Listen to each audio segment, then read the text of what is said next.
So the last time I spoke was a couple of weeks ago, and we asked some questions. Here were some of the questions we asked. If you could have more of anything, what would that be? If you could do more of anything, what would that be? And thirdly, if you could be more of anything, what would that be? And if you're not sure about it, this would be another way of asking the same question. I would like to be more, ... I would like to be a bit less, ... Now, we're going to do something that we don't normally do in church, and some of you might find it a bit awkward, but we're going to do it anyway. So, what I'd like you to do is just to spend a couple of minutes talking to someone that you are near or around or next to, and what I'd like you to have a little think about is how you would answer these questions, or what you feel. I would like to be a bit more, ... I'd like to be a bit less, ... Go on.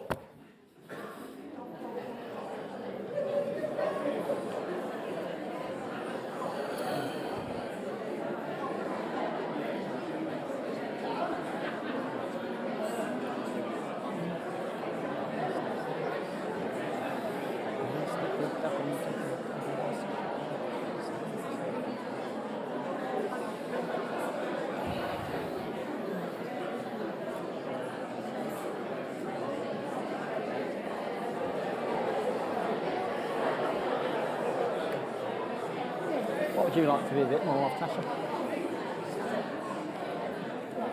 What do you think? I want to be tall. Yeah. Anything that you'd like to be a little bit more or a little bit less? Yes. More confident. More confident, good answer. And my opinion is I can't use this. If I drag someone, I can fall. So you'd like to be a bit more mobile? Be more mobile. Good answers.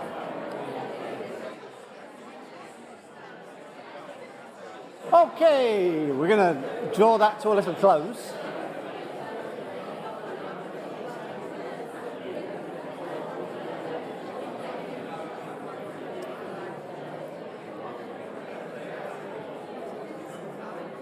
Okay.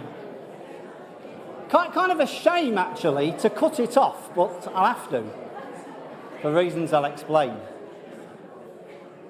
But I think it's nice to talk to each other in church, isn't it, and try and maybe get to know someone that you don't know so well. But yeah, that's good. Do you feel like you have changed much over the years? So some of you might not, and maybe a few of you will have changed, but actually in some ways that you don't like. So again, it could be that some of you feel like maybe you're less confident than you used to be.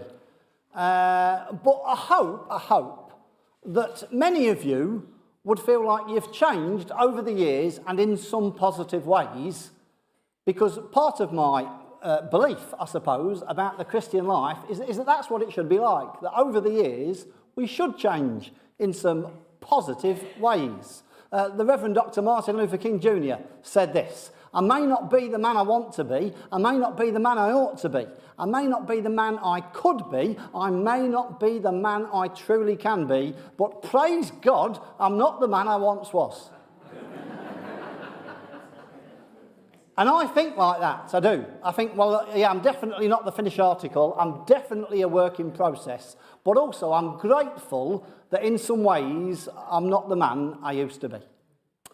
If we want to change, can we? Is it possible? Because there are some people that would say, well, actually, we are inevitable. That our genetics, our environment, it just means that we're going to be whatever we'll be.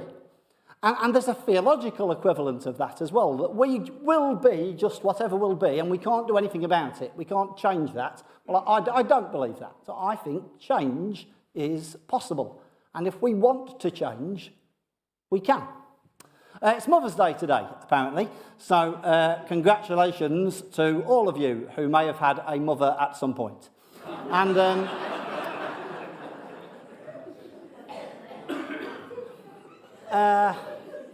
It's a tough gig. It is a tough gig, being a parent. It's a tough gig. So again, appreciate the parents, the mums in the room. Not an easy task. Here's a couple of famous mothers. Does anybody know what they have in common? Anybody know what they've got in common? So Becky thinks she might know. Becky, what do these two famous parents have in common? Both of them have somewhat unfortunately left their kid behind at various points. So, I, at one point in my previous years, were responsible for picking up my kids from school. And I've got to say, sometimes I just plain forgot. They were quite young, and they were clearly a little bit traumatised because they remind me about it all the time. But I think, look, 3 or 4 years I was supposed to pick them up from school. Over that time, because I didn't pick them up from school every day, that's maybe 50, 60 times, I forgot to pick them up, say like 5 or 6 times during that period. And that means like 90% of the time I picked them up from school. I mean, that's a good record, isn't it? Anyway, I think so. We're going to tell a story of Jesus, as Sarah says. It's a story of Jesus, and it goes like this. It's in Luke's Gospel. Every year, Jesus' parents went to Jerusalem for the festival of the Passover. When he was 12 years old, they went up to the festival according to the custom. So probably they go every year. After the festival was over, while his parents were returning home, the boy Jesus stayed behind in Jerusalem, but they were unaware of it. Thinking he was in their company, they travelled on for a day.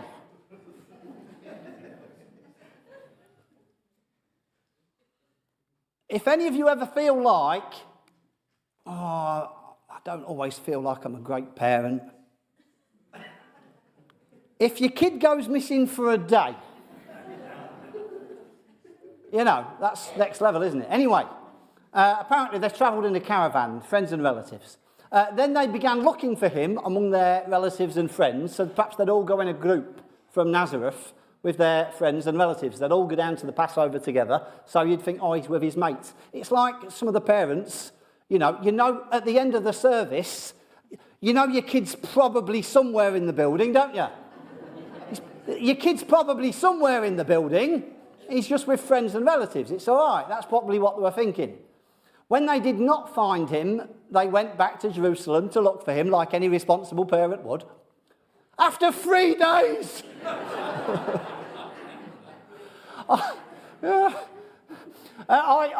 We had a dog that went missing for 19 hours. That was traumatic enough. Having a kid going missing for 3 days. After 3 days, they found him in the temple courts, sitting amongst the teachers, listening to them and asking them questions. Everyone who heard him was amazed. I have met some kids that are wise beyond their years. Everyone who heard him was amazed at his understanding and his answers. When his parents saw him, they were astonished. Yeah, that's one word for it, isn't it? His mother said to him, "Son, why have you treated us like this? Your father and I have been anxiously searching for you." Jesus said, "I'm sorry, Mum." No, he didn't. He said, "Why were you searching for me?" He asked. "Didn't you know I had to be in my father's house?" But they did not understand what he was saying to them. And again, if you don't always understand what Jesus is saying, you're in good company. Then he went down to Nazareth with them and was obedient to them. But his mother treasured all these things in her heart. And Jesus grew in wisdom and stature and in favour with God and man. I do think that life is and should be, to some degree, about changing and growing, and personal growth and spiritual growth. And Paul writes about this in some of his letters. So this is from Paul's letter to the church in Colossae in Greece.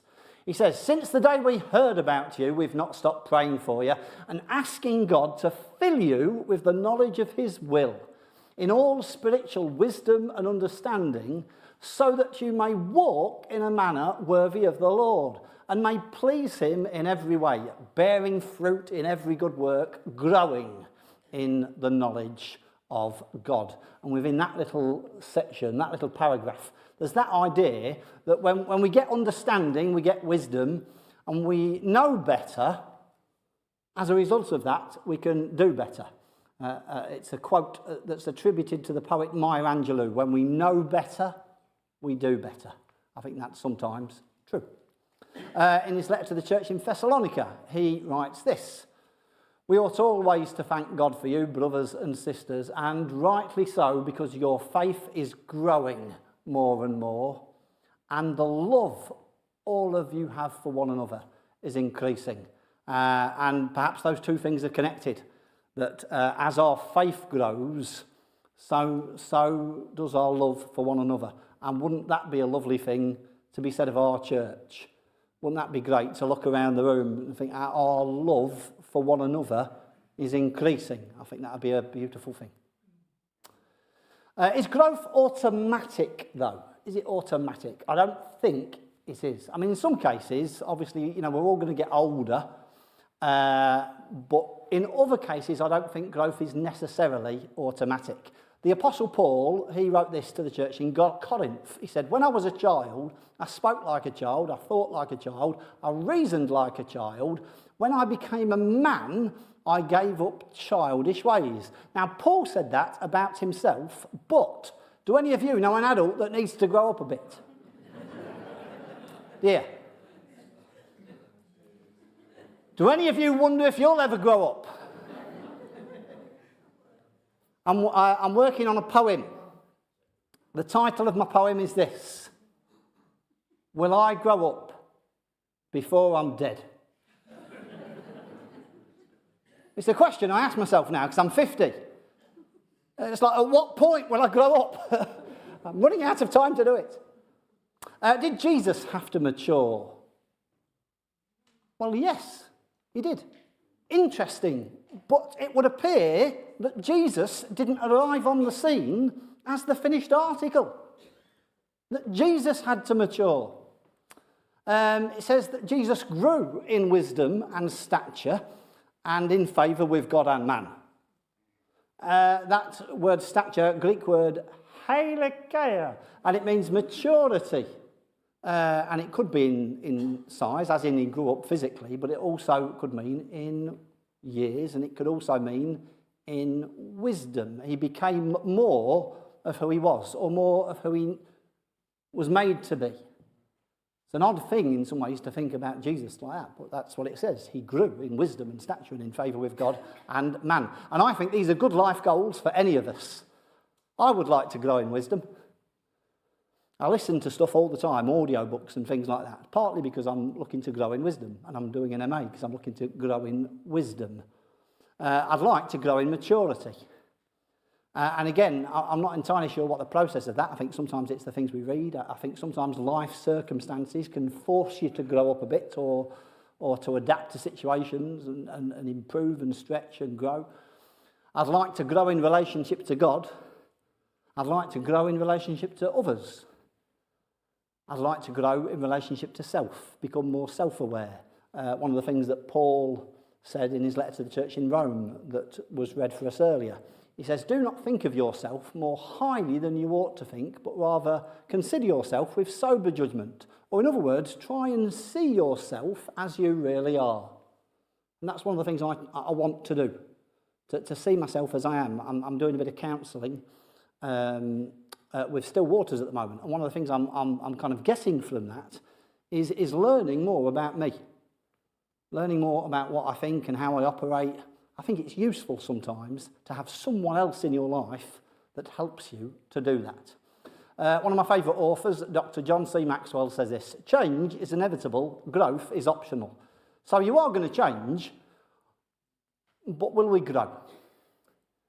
And one of the things that Paul suggests in that letter to Rome, he says, well, look, it's possible to be conformed to this world, to be squeezed into that mould, but do not be conformed to this world and the norms of society or culture, but we'll be transformed by the renewing of your mind, the way that you think about life and things. And I think that there's some steps to growing, and we're going to look at a few of them, and I'm not going to be too long. So 3 things that we could learn from a 12-year-old Jesus. The first is this: I think he took responsibility for his own growth. When should a young person be given responsibility for what? Some of you are young people, and so it's like, okay, I'd like maybe a bit more responsibility, and then some of you are parents, and it's like, maybe they're 12 or 13 or 14. At what point do you let them do what? It says here that after 3 days, they found him in the temple, sitting among the teachers. Jesus had clearly decided that that's where he wanted to be. And he'd put himself in an environment of learning. And he'd become, in some way, independent. And he was there because that's where he wanted to be. And he was in that learning environment because that's what he wanted to do. Nobody was forcing him to go to church. That's where he wanted to be. He kind of took responsibility for his own growth. In some ways, I think Jesus was a work in process. And last time I spoke, we talked about us as being like a work in process. And this is one of the verses. It's from Paul's letter to Ephesus in Turkey. He says, "For we are God's handiwork, created in Christ Jesus to do good works, which God prepared in advance for us to do." So that suggests that somewhere in our future, there's some things that God has prepared in advance for us to do. And I believe that. I don't always know what they are. I'm still trying to work out some of that. But I believe that maybe there's some things that God wants me to do, that he's prepared for me to do. And one of my jobs now is to kind of prepare myself to be ready for those things. I wonder if Jesus felt that way about himself. That God had work for him to do. He had to prepare himself to do it. In Judaism and in Jewish culture, there is the bar mitzvah. Someone is 13 years old, and at that point, it is like a coming of age, and they become kind of morally responsible. And again, I think that's kind of a good thing to say to a young person at some point, whatever that point is, look, before God and in our world, you are now responsible for your own life. Because again, there's some 37-year-olds that aren't quite as responsible for their own lives as you'd like them to be. Do you know what I'm saying? Jesus said this in Luke's Gospel: "A good man brings good things out of the good stored up in his heart." Anybody here like food shopping? They like the trip to Tesco or Aldi or Asda or I don't know where you go, but you know what I'm saying? Some of you will like it. Some of you won't like it. I really like it. I do. I do it most weekends. And I get food for a few days, and I like thinking about what we're going to bring in, because what we bring in will influence what is produced, what comes out, what we make, what we eat. This is my old mum on your left. She passed away in 2020, and I love my mum, and with my mum it was odd because she got dementia, and she got dementia when she was about 81, and when she got dementia she became this really sweet, content person. Look at that sweet old lady. Look at her. She wasn't always like that, I tell you. And she had some quirks, and one of the quirks that my mum had is that I was never allowed in the kitchen when she was cooking. Like, she'd scream at me, she'd go mad if I went into the kitchen while she was cooking. She hated it. Well, back then, I had no responsibility for what went into the kitchen and no responsibility for what came out of the kitchen. That was someone else's responsibility. Maybe when we were younger, we were not responsible for what came into our lives, whether events or genetics, whatever. education, it was all just kind of put into us. But you get an age where you become responsible, I think, for the person that you are before God and in the world. To put it one way, what I produce now is, I think, yes, it's still influenced by childhood and genetics and other things that are outside of my control, but I think what I put out of my life now is primarily a result of what I put into it. As was read earlier, we read this in the letter to the church in Romans: do not conform to the pattern of this world, but be transformed by the renewing of our mind. How is our mind renewed? Well, I think it's partly down to what we put into it. A second thing that we read that Jesus did is that he listened. Mad, in some ways. Jesus listened to others. After 3 days, they found him in the temple courts, sitting among the teachers, listening to them and learning from them and asking them questions. So what are you listening to? Who are you listening to? A few years ago, I wrote a production of The Passion. I was working with a theatre company called Lamps, and I wrote 2/3 of this play called The Passion. And at the end of this month, it's going to be performed in Finland. And I'm going to go and see it. And I won't be able to understand a word of it, but I'm going to go and see it. And it will bring entirely new meaning to the line, "It is finished." True. But it's true story. But I got a phone call on Thursday, lunchtime. They couldn't get hold of me on my mobile, so they rang the church. And it was from my friend Sam, who runs the theatre company. And they had a tour start Sunday. Rehearsal was due to start Thursday. Sorry, I got the call on Wednesday saying, "Chris, we've lost an actor. You've done the part before. Would you step in?" So the part is a Roman centurion called Marcus. And he's a fictional character. But he's got a little bit more of a military look than I've got. So I've had to make some changes in order to adjust. So one of the changes that I've had to make is that I've had to get a haircut. Would any of you like to see my new haircut? Yeah. It's low maintenance, isn't it? It's good, I like it, yeah. Because I take my part seriously. But another thing I've had to do is that I've had to brush up on my Cockney accent. So, for 2 or 3 hours, yesterday, for 2 or 3 hours, I'm listening to YouTube tutorials on how to speak Cockney. I am. Because what comes into me will influence my ability to perform at the level that I'd like to. The book of Proverbs says this: listen to advice and accept instruction that you may gain wisdom in the future. That's how it works. So again, God bless to all the teachers and educators in the room. The Apostle Paul wrote this to the church in Philippi. He says, "Finally, brothers and sisters, whatever is true, whatever is noble, whatever is right, whatever is pure, whatever is lovely, whatever is admirable, if anything is excellent or praiseworthy, think about such things." And again, to an extent, I get to decide what I put into my kitchen cupboard. I'm the cupboard master. I get to decide what goes in. May it be true, pure, good, lovely. It'll influence what comes out. This is my mate Brian. Brian is a source of wisdom and encouragement to me.